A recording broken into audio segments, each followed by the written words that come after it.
Going on, everyone? Welcome to another video. I got for you guys some tips and tricks how to climb out of lower ELO and Marvel Rivals. I've only peaked Diamond 1 and right now I just got back into the season. I'm right now Plat 1. I went from Silver to Plat within 2 to 3 days, but I was duoing with a friend. But I'm going to show you guys some tips and tricks and let you guys know some stuff, you know what I mean, that might help you guys in the lower ELOs to climb out and get to that top 5, top 4% of the player base. Right now, Plat 1 is top 4% or top 5% of the player base. So, you know, I'm playing with a lot of GM players, Celestial players, and I'm looking to get to like 1 and above all, hopefully. But you never know, you never know.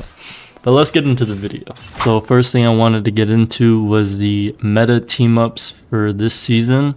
I'm not going to go over every single team up because it's pretty self-explanatory if you've been playing the game.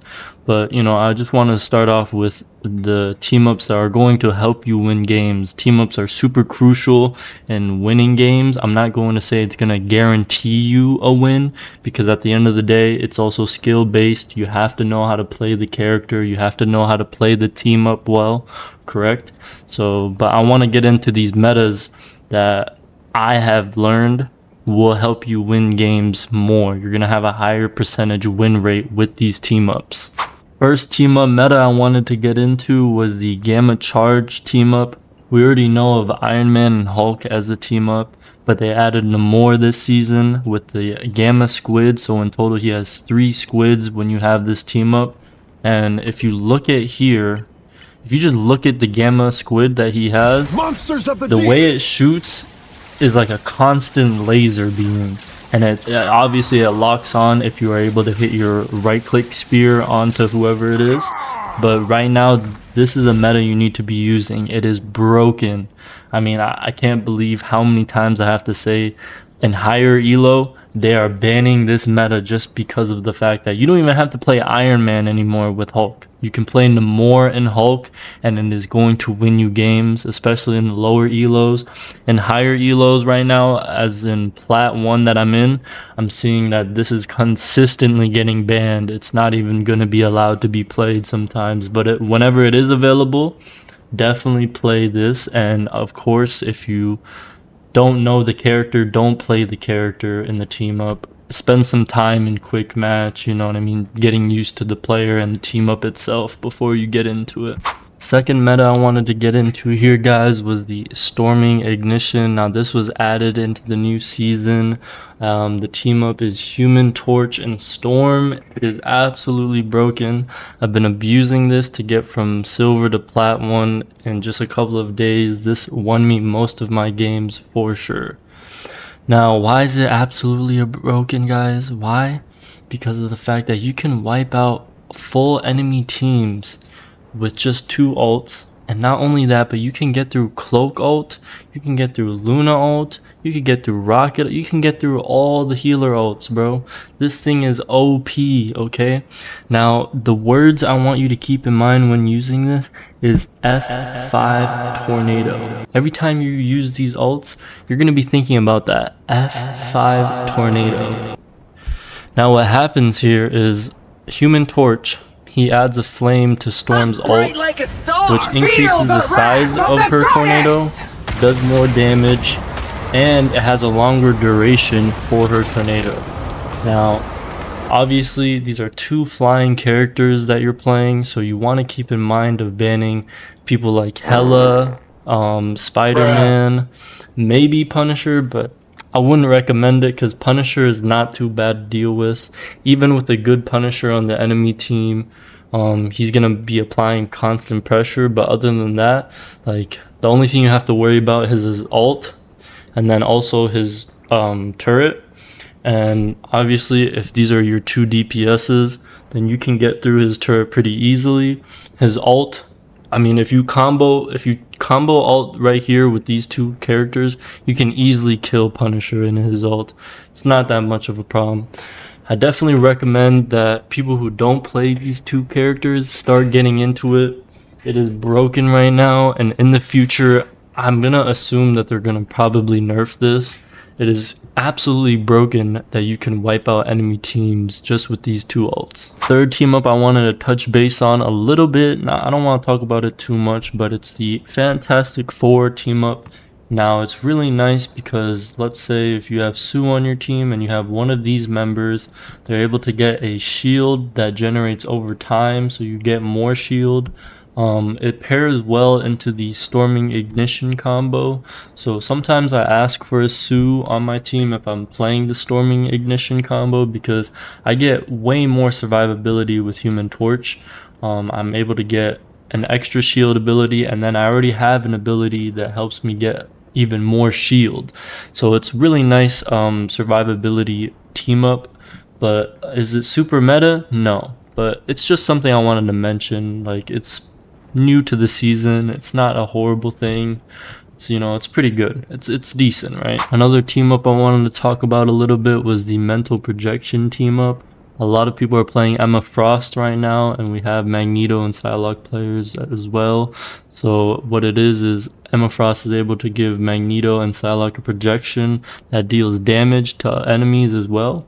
So it can be a good getaway for both of them, as well as, let's say, Psylocke, who's more of like a flank kind of character who aims for DPS and healers.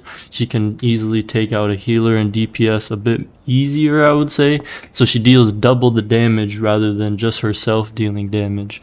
So it's not super meta of a team up, but it's alright. It's, you know, it's decent if it's there, right? Last meta team up I want to talk about was the Arcane Order with Doctor Strange and Scarlet Witch. This is a pretty meta team up right now. Not as banned as, let's say, Hulk and Namor and the Storm and Human Torch, but it is pretty useful. It gives Scarlet Witch an ability to shoot these rapid magic missiles that deal a lot of damage. So it's good for taking out flyers and your DPSs and your healers. So, you know, it's useful, but it's not, I would rank it like third out of maybe Human Torch, Storm, Hulk, Namor. So Human Torch and Storm I would put first, Hulk and Namor second, and then Arcane Order with Doctor Strange and Scarlet Witch would be third. I also wanted to go over some general tips for gameplay, such as communication, positioning, how to play your roles properly, what to be looking for. So yeah, let's get into it. First thing I want to go over is communication. A lot of people are not using their mics, they're not using pings in their games, and then they're wondering why they're losing so much. I mean, I found it even in my games that a lot of people are not communicating at all, and then they die, and then they go straight to the chat and be a keyboard warrior and be like, well guys, you're not looking at the BP or the Iron Fist right on me as I'm trying to heal you guys. Well, you're not saying anything, right? So it's like, you have to start using your mic if you have one. If you don't, you have to start spam pinging to let your team members know what's going on. A lot of people don't think communication is that important, but it actually helps you win your games even more, just because of the fact that you're making callouts like, oh hey, I have an Iron Fist on me and he's just bah, bah, bah, bah, bah, all over me all day, and your team can turn around and be like, oh, our healer's getting cooked right now by this Iron Fist, let's go help him. Like, you know what I mean? Some small stuff like that can make monumental changes into your games just by saying, oh, I need this or I need that, or hey guys, look at this guy or look at that guy. You know what I mean? It's that small thing that makes a big difference in your games. So another thing I wanted to go over, guys, was ego and having a limited selection of characters to play. A lot of people main one or two characters, and then their mind and ego is stuck on that one character because they have no idea how to play anyone else. It's good to have a selection of other characters you can play. I recommend it. At least have one tank, one DPS, one healer that you can play in the game. And then as you rank up and go into the higher elos, you absolutely want to be maining like 3 of each. Like, know how to play 3 tanks, know how to play 3 healers, know how to play 3 DPS. It's going to help you win these games. Stop having your mind stuck on the fact that you only got one character to play, and you could be so good at that one character that at the end of the day, if you're doing bad at that game and your teammates are saying, yo, switch to another player or switch to this, switch to that, and you're not doing it, well, you're gonna lose the game because you're just gonna be stuck on that one character who's getting countered, let's say. You know, it's Stuff like that is going to make the game easier for you to win. So I want to get into positioning and how to play your role. So for the tanks, you are the most important role in the game. You guys make the space for your team to be able to get onto point. Your focus should not be on getting picks or looking to kill people. Your focus should be on how do I make enough space for my team to get onto point, or make enough space for my DPS to take out their healers. So you want to be consistently putting pressure on the enemy's tanks, and not only that, but every here and there, look at the healers. Look at the healers. So if you apply pressure onto their healers, they won't be able to heal as much on the enemy team. Now, also, I want to mention the fact that not only are you going to be having to apply consistent pressure, but you're also going to have to be consistently tanking damage. So here and there, look back on, let's say, your Punisher on the turret. Maybe he needs you to tank damage for your team so that he can apply consistent damage on the enemy team. Or not only that, but let's say a cloak is about to ult and you're playing Magneto. You want to look to be able to ult that cloak so that the cloak ult is gone. There's stuff like that is very crucial because you guys are able to tank so much damage and also tank ults. So make sure tanks apply pressure, make space, and also pay attention to your healers and DPS. So for my DPS mains, your positioning and roles.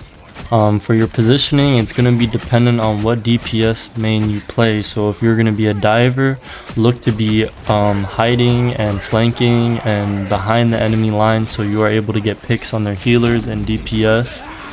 For a backline DPS, you definitely want to be sticking around your healers, or at least near your healers. If you're not off somewhere, at least close, so you can still be able to get healed and deal consistent damage. Let's say like the Punisher, you can't go off to the side and not be near anywhere near your healers, or else you're gonna die instantly. And you're not a diver, so you're not gonna be right in their back line disrupting their healing and damaging, right?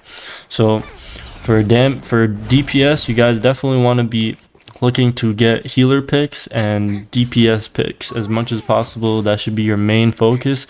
If not, look to be able to look at their tanks and get your ult charge a bit faster, deal damage to their tanks so that you are able to have your ult as quick as possible, and then be able to ult right away onto their healers or DPS. So for my healers, you guys are the backbone of the team. You guys are always consistently keeping the team alive. So you want to be positioned behind the team and every so often move forward just to be able to keep alive certain people. Let's say you have a Captain America who's diving or a Venom who's diving. You might have to move forward a little bit to heal, and at the same time you have to look around you. You have flying characters, you have characters who are going to be also behind you maybe, so you have to look around, be a little bit more aware. Don't look just straight ahead and just heal your tanks. You also have DPS, you also have another healer, maybe you have two healers you have to look at.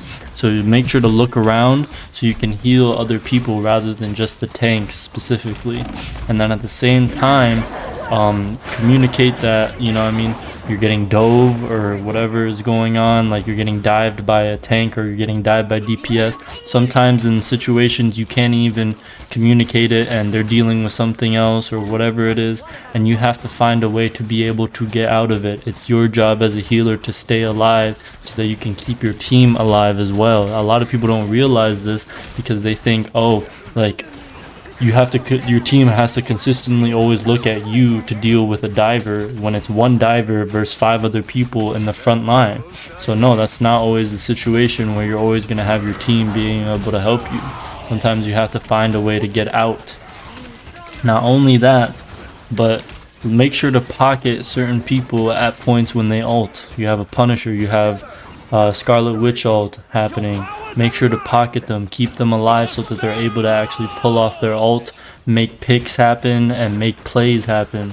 And not only that, if the enemy team is ulting, you're going to want to look to ult. You know, sometimes save your ult is better than just using it and wasting it, right? So looking for when, let's say, an enemy DPS is about to ult and you have an ult ready, ult right then and there so that they are unable to get any picks off on your team. You guys play a crucial role in keeping your team alive, so don't forget that. That's gonna be the end of the video, guys. I hope you guys found something useful out of this video. If you did, please make sure to leave a like and subscribe. I'm trying to get to 100 subs right now, so it would really mean a lot. And yeah, I'll see you guys in the next video.